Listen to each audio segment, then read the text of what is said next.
welcome back to Mix-a-Log with me, BJ Kriel. We're still with our special guest for today. Yeah. We're all pink and dolled up, Miss Sharon Reyes. Yeah. Yes. And you know what? The next video we're gonna see is a theme song, diba? Dahil sikat na singer, do you plan to take acting seriously naman? Yeah, next year hopefully I'll try. Talaga? Since Seryoso, may plans, nagplano ka ba? Or like, not I do yet? have a plan. I do have a plan because since 14 I was since 14 nag-act talaga ako. So, theater acting talaga ako before. In Cebu. In Cebu. Okay. And international din, pumupunta kaming states, like sa America and then Canada. Yes. Then, kumbaga, ito yung sinasabing Cebu to other states. Pero ito, is this theater? Theater. So may musical. singing din talaga. May singing din. How about, what if, one day soap, are you gonna be ready? Or do you want to try? I'll try. Ay, 2006, try. Try ko pa rin kahit 2010. Kaya yan. Okay. Kaya yan. Yeah, try ko rin. Kasi galing talaga ako sa acting din. Yes.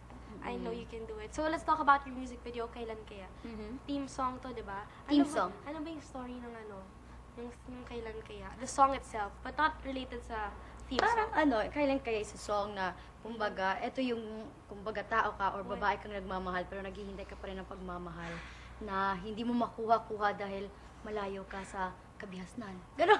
Kabihasnan. Ano ba yung words ng chorus? Kailan kaya, Kailan kaya puso ay ibig? Kailan kaya matitikman ang sanghalik? Kailan kaya madarama ang isang paglalambing? Again nga, tama. Nais malaman, nais maramdaman. Kailan kaya? Kailan kaya, Hanggang sa isip na lang siya. Guys, Mag-isip. so ito na, Michelle Reyes with Kailan Kaya.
I'm sorry.